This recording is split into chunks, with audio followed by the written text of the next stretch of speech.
Alors, alors messieurs, sous le pavé numérique, la Terre. Commence par quoi? Je commence à vous. Non, je voudrais, avant de répondre à l'ordre du jour fixé, ça a été dit en toute liberté, autonomie, indépendance participative par Camédia, je voudrais dire vraiment l'honneur et l'émotion pour moi d'être ici aux côtés de Pierre Rabhi et dans ce lieu. Dans les mots qui ont été prononcés là tout à l'heure, dans les mots de chemin, les mots de laboratoire, etc., il y a beaucoup de résonances très profondes. Et comme vous le savez, ce mouvement colibri vient de cette légende, au fond, du colibri qui verse sa petite goutte d'eau depuis son bec sur un incendie, et tous les gros animaux lui disent « Mais qu'est-ce que tu t'épuises? Qu'est-ce que c'est que ce désordre ?» Et il répond « Je fais ma part. Je fais ma part. » Et c'est cette idée qu'on doit tous faire sa part. Et moi, j'ai toujours, sans connaître Pierre, j'ai suivi, lu, eu des liens, parce qu'on en parlait tout à l'heure, quelqu'un qui compte beaucoup pour moi, Edgar Morin, est venu ici, est un ami de Pierre Rabhi, et Pierre l'a converti à l'agriculture, puisque je crois qu'il se lance dans des projets conseillés par Pierre au Maroc, à 90 ans passés. Et donc, c'est bon, quand les livres de Patrick Villeray, le livre La Voix, justement, d'Edgar Morin, tous ces échos, même quand Celle et ses amis allaient dans les Cévennes, tout ça, ce réseau-là nous accompagne, et c'est au fond ce même message, dans des temps troublés, dans des temps incertains, dans des temps obscurs. Il n'y a qu'une seule façon de percer les nuages, c'est de faire son chemin. C'est de ne pas attendre un programme tout fait, de ne pas attendre un leader qui nous dirait d'en haut ce qu'il faut faire, de ne pas attendre une boîte à outils, de ne pas attendre un mode d'emploi, de soi-même faire le chemin. Et je pense que là où nous sommes, chacun, nous sommes requis.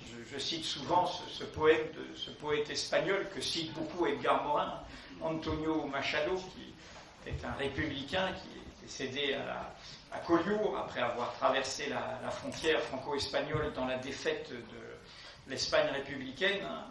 Caminante no hay camino. C'est camino hace al andar, c'est-à-dire toi qui chemines, il n'y a pas de chemin, le chemin se fait en marchant.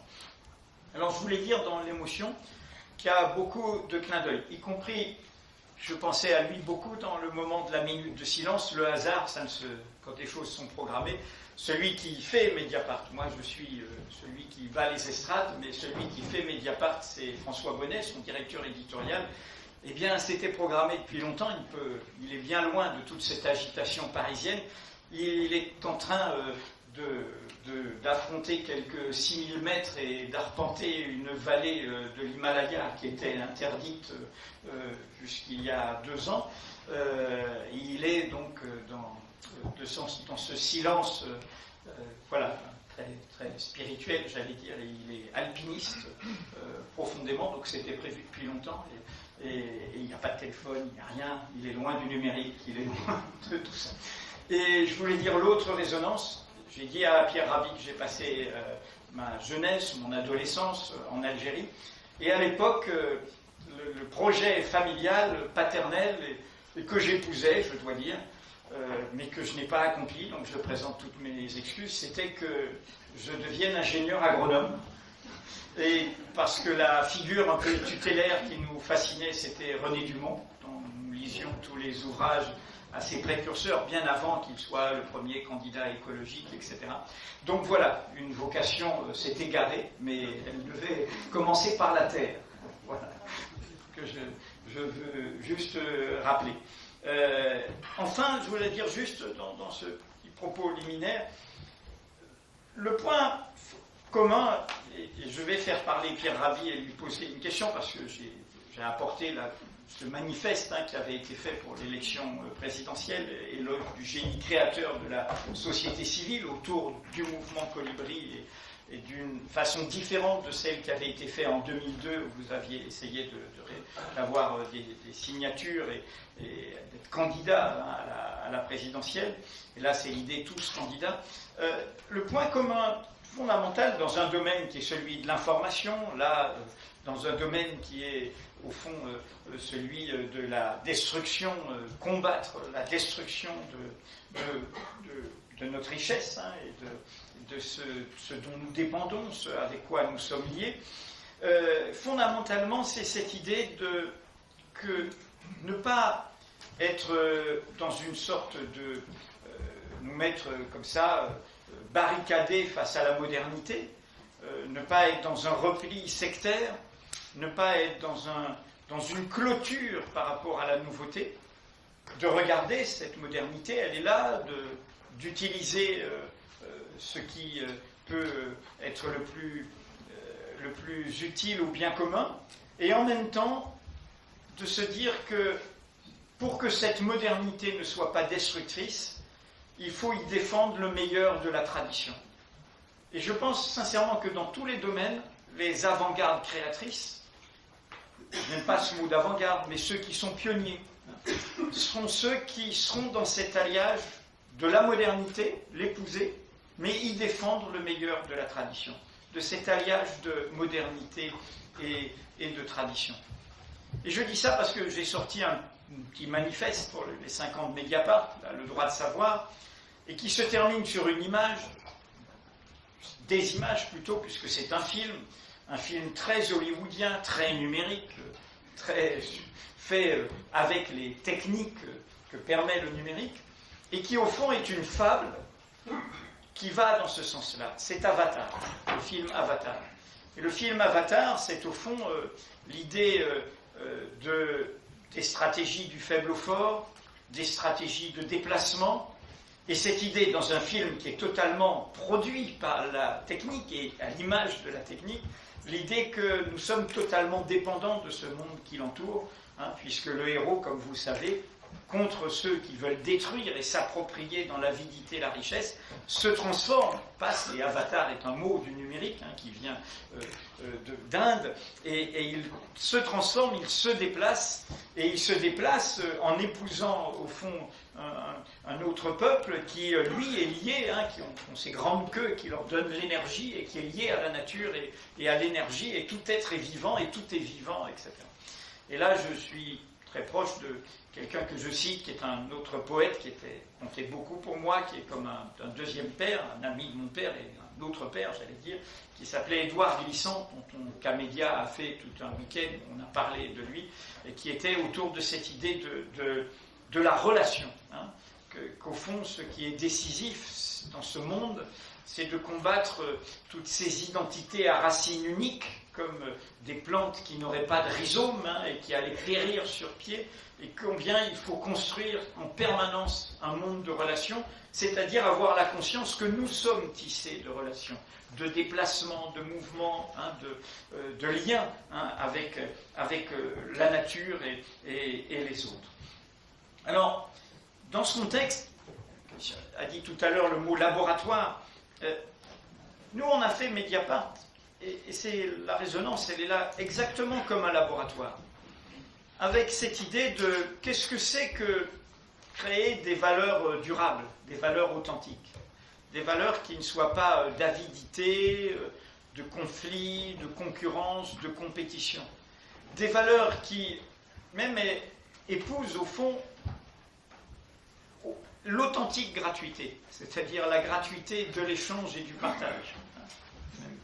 Et c'est un peu comme ça qu'on a fait ce journal. Alors il y a beaucoup de résonance, parce que je dis souvent, Mediapart, c'est du journalisme durable. C'est faire un journalisme durable, par le lien hypertexte, qui est au cœur du participatif, au cœur de la documentation, au cœur des archives, au cœur de la mise en perspective. Sortir du flux, sortir de l'immédiateté, sortir du conformisme, sortir du suivisme. C'est-à-dire cette idée que contrairement, et là on est au cœur du débat sur la technique, qui habite beaucoup l'œuvre de Pierre, qui est qu'au fond, la technique, elle n'est jamais libératrice en soi. Tout le problème, c'est qu'est-ce qu'on en fait? C'est l'usage social. Et là, il y a un combat. Il y a un combat. C'est une bataille. Nous sommes dans un moment de révolution industrielle, aussi ample que celui de la fin du XIXe siècle. Et nous, si nous le comparons à celui de la fin du XIXe siècle, à chaque fois il y a un moteur technologique. La première révolution industrielle, la machine à vapeur, la deuxième, l'électricité, la troisième, le numérique. On pourrait dire la première, sa vitrine, c'est le chemin de fer. La deuxième, sa vitrine, c'est la voiture particulière. La troisième, c'est Internet. À chaque fois, on voit bien les potentialités, le déplacement, sortir de la fixité, bouger, avoir des relations, on bouge. Mais le train, il transporte des gens, il transporte des idées, transporte des richesses, mais il peut transporter des armées, il peut transporter de la destruction. Et la civilisation automobile, vous le voyez bien, pareillement, c'est une forme de liberté en même temps. Et le numérique, pareil. Le numérique, c'est aussi un univers qui potentiellement peut être un univers de contrôle, peut-être un univers d'abaissement du débat public. Ce n'est pas automatique. Mais on voit cette potentialité de quelque chose d'horizontal, sans frontières, qui permet de libérer quelque chose. Et là, donc c'est une bataille. Et si on fait la comparaison avec la fin du 19e, on voit la part de lumière et la part d'ombre. La part de lumière, c'est toutes ces grandes lois républicaines. Ça a été le moment le plus beau, trop oublié de notre démocratie, ce moment de la République parlementaire, de la première, troisième République, le moment le plus inventif. Les grandes lois sociales, les grandes lois fondatrices, l'éducation, la presse, les associations, la laïcité ont été dans ce moment-là. Et comme vous le savez, c'est aussi un moment qui finit très mal, à la fois parce qu'il s'accompagne du choix de la République d'être une République coloniale, une République qui va opprimer, tout en transmettant et en trimballant d'autres idées qui vont se retourner contre elle, de libération, et qui, retour à l'envoyeur, va donner la catastrophe européenne. Nous sommes dans un moment comme celui-là. L'histoire n'est pas écrite. Nous sommes dans un moment avec d'immenses potentialités libératrices et en même temps d'autres forces d'appropriation, de privatisation, de destruction, d'avidité. Des gens qui sont en effet malheureux, mais voilà, ils vivent dans leur malheur. Je dis souvent, dans l'effet de nos révélations, j'avais écrit en septembre, parce que tout le monde a l'air de... Enfin, tout le monde, jusqu'au FMI ou au G20, ont l'air de découvrir une réalité qu'on nous disait, rappelez-vous, en 2008, terminée, celle des paradis fiscaux, de l'évasion fiscale. J'ai fait un grand article en septembre, à partir de documentation connue, sur, ça s'appelait « Combattre la mafia de l'évasion fiscale », expliquant que dans la crise que nous vivons, jamais il n'y a eu autant d'argent, autant de richesses nationales détournées. Les avoirs financiers dans les paradis fiscaux, c'était à l'été dernier 25 500 milliards d'euros, plus que le produit intérieur brut réuni, additionné du Japon et des États-Unis. Et c'est sans compter les immobiliers, les œuvres d'art, les écuries de chevaux de course, etc. Une sorte d'immense détournement de richesses. Mais il faut aller au-delà, c'est pas les particuliers, c'est nos banques, c'est nos entreprises. Regardez l'histoire de Chypre, bien sûr que c'était un paradis fiscal admis comme tel, et il faut la crise pour qu'on s'en aperçoive. Mais au fond, c'était consubstantiel de cette logique où au fond, il n'y a qu'un critère qui est cette logique d'avidité financière. Mais allons au-delà. C'est quoi un paradis fiscal ?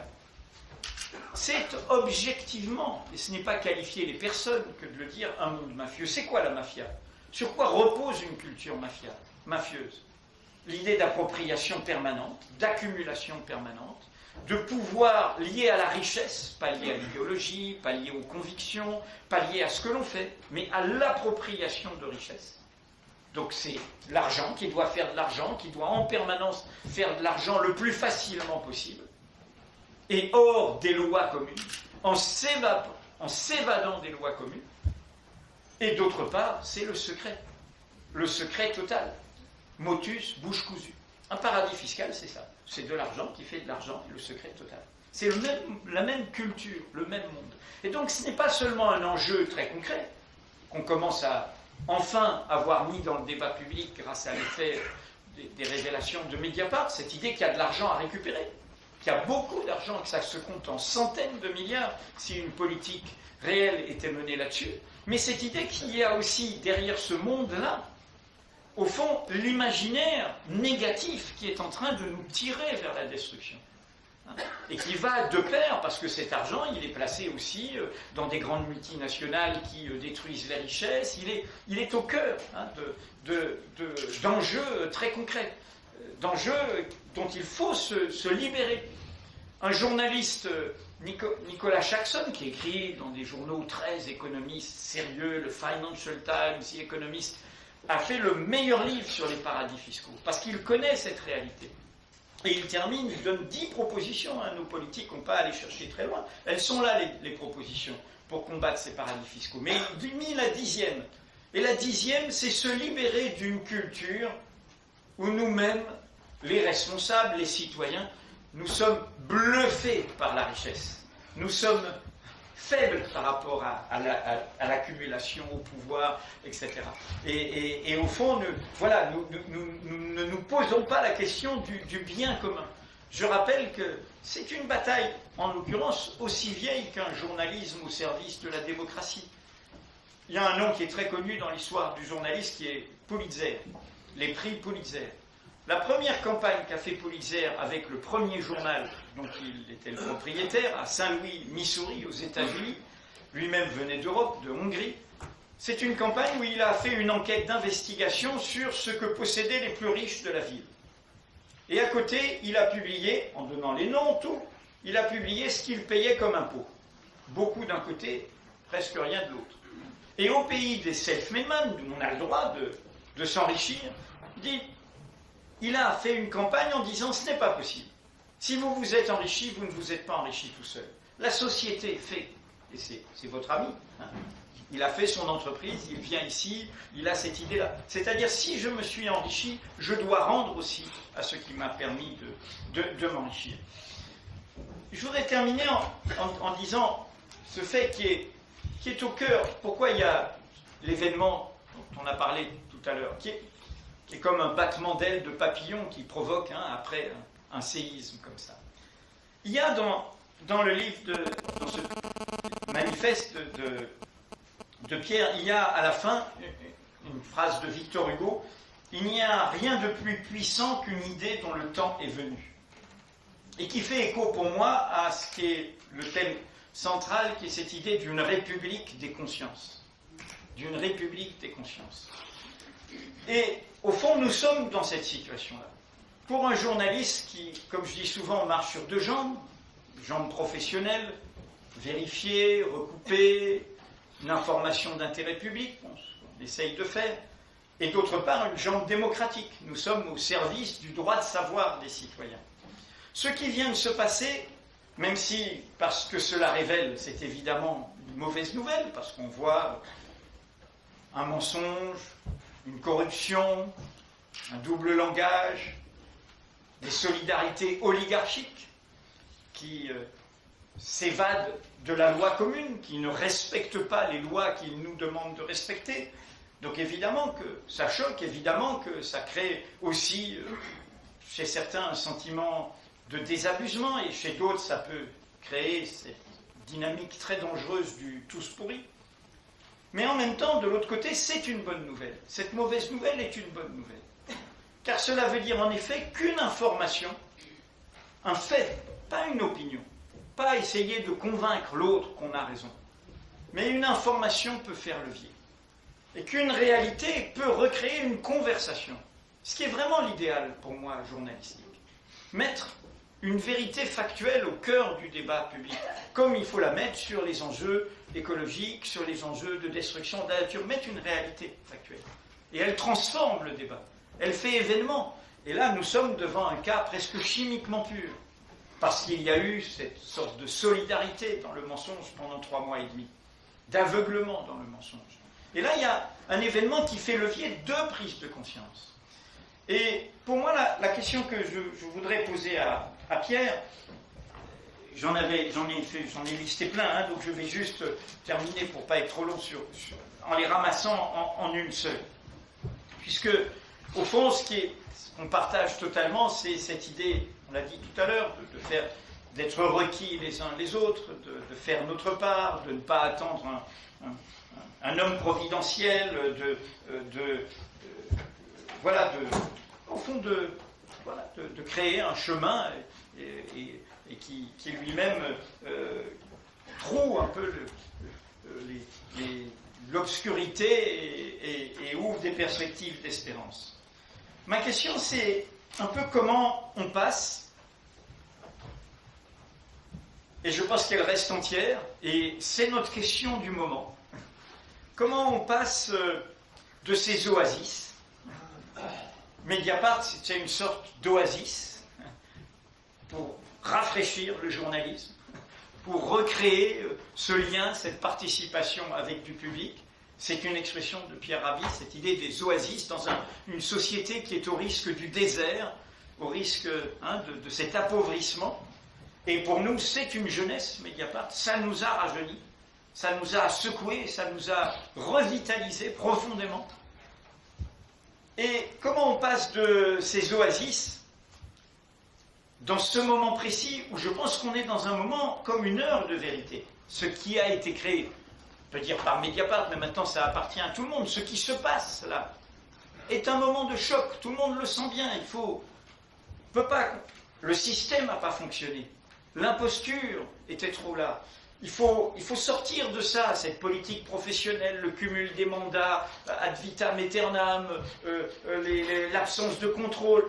République des consciences. Comment on passe de ces oasis, de nos engagements chacun personnels, à cette dynamique collective?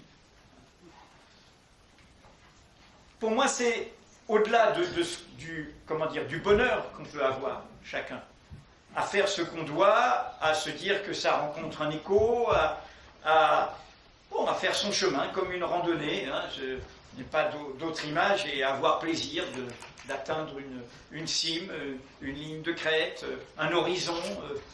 Voilà. Tout ça est formidable, et je pense que tout ça crée de l'enthousiasme, crée de la dynamique dans ceux qu'on croise et on se rencontre et autour de ça. Mais reste qu'il y a une société qui souffre, il y a une société qui a beaucoup de liens brisés, il y a une société qui est en attente, et il faut qu'on arrive à la faire surgir, cette société. Il faut qu'on arrive à faire qu'elle fasse levier. Je dis ça parce que là, qui est une petite synthèse, on retrouve dans beaucoup d'autres livres de Pierre, c'est plus détaillé. Les personnes qu'il a rencontrées, qui l'ont aidé dans son chemin, on trouve à un moment des personnes improbables en politique, Thomas Sankara, le regretté Thomas Sankara au Burkina, et puis on trouve, on dirait des mécènes, on dirait des gens qui sont plus présents dans la culture anglo-saxonne, des non-profit organizations, c'est très bien tout ça, mais comment on fait basculer au-delà? Tant on voit combien il y a encore une sorte de lourd contrainte, d'habitude, de conformisme, dire ces choses évidentes, combien il faut prendre soin, faire attention, avoir cette précaution, combien j'ai apporté d'autres livres, parce que je pense que c'est la clé. J'ai apporté ce livre-là que j'aime beaucoup, d'un ami qui vous cite beaucoup, en fait, un ami commun qui est Patrick Vivray, la cause humaine, du bon usage de la fin d'un monde, et qui se termine, il y a de très belles pages sur de la joie de vivre, et expliquant combien, ça rejoignait l'idée, combien il y a nous sommes dans un monde, dit-il, l'humanité a mis en place des systèmes de rétribution fondés sur la rareté, gagner de l'argent, prendre le pouvoir, acquérir la gloire, accumuler les conquêtes sexuelles. C'est toujours le couple rareté-possession qui est au cœur du processus. Et le plaisir est lié à la possession. La contrepartie de la jouissance des possédants, c'est bien sûr le malheur des dépossédés. Organiser la rareté de l'argent, du pouvoir, du savoir, du sens, est constitutif du paradigme de la possession. Et il explique après qu'évidemment, les possédants, ils sont malheureux de cette possession qui ne les satisfait jamais. Bon. Donc, je dis ça parce qu'à la fin du livre de Pierre dit, bon, on le sait tous, il y a des révoltes, les colères du peuple, elles peuvent être légitimes et elles ne sont pas forcément belles. Hein. Elles peuvent être des colères. Et puis il y a un moment, voilà ce qu'écrit Pierre, hein, nous croyons profondément qu'un changement de société adviendra par le changement des individus qui la composent. Si nous sommes tous là, c'est que nous le pensons. C'est la raison pour laquelle nous n'aurons pas recours au réflexe du bouc émissaire vieux comme le monde qui nous dédouanerait de notre propre responsabilité. C'était le message de Indignez-vous. Hein. Tout le monde l'a oublié, mais dans le livre de Stéphane Hessel, c'est « Ta liberté, tu es requis par ta liberté ». Mais après, le point levé et les barricades ne garantissent pas des tyrannies qui trop souvent ont fleuri sur le terreau des révoltes, comme l'histoire nous l'a jusqu'aujourd'hui abondamment démontré. Certaines dictatures, parmi les plus féroces, etc. Ce qui est tout à fait vrai. Et donc, comment on fait? La chape de plomb étant si lourde, tout étant fait pour être du côté de la fatalité, comment on fait pour qu'au-delà de nos cheminements personnels, on arrive à renverser le paradigme? Et c'est une vraie question qui dépasse nos personnes. Nous, on peut faire notre chemin. Et chacun peut le faire. Mais il y a, par moments, voilà, il y a un côté Sisyphe dans ce que l'on fait. On lève le... Camus est là, est cité, le mythe de Sisyphe. On lève le rocher, il retombe, on lève le rocher. Très bien. Et on continuera comme ça. Mais je pense on est dans cet entre-deux où la catastrophe est possible et il faut arriver à l'éviter sans créer d'autres catastrophes. C'est ça le message. Et là, c'est la question en clair, ce que je veux dire, des médiations collectives, des médiations sociales, des médiations dans les mouvements, dans les partis. Je suppose qu'ici, il y a des personnes qui sont engagées dans la vie politique ou qui sont élues, etc. Voilà, comment on fait? Je pense que nous sommes dans ce moment-là, où on doit peut-être abandonner des sectarismes, des étiquettes, etc. Créer des dynamiques de majorité d'idées. Se dire, on ne peut plus continuer comme ça. On le voit, ce système nous emmène dans le mur, y compris les personnes de bonne volonté dans ce système-là vont dans le mur. Si on devait faire le bilan, pour moi, de la première année de présidence de François Hollande et de Jean-Marc Ayrault, je dirais cela. Ça amène dans le mur. Quel que soit ce qu'on a pensé faire, le système amène dans le mur. Et tout d'un coup, le mur est là. Et donc, voilà, parce que je crois qu'il n'y a pas... Vous savez, l'histoire n'est pas écrite, mais elle a des croisements.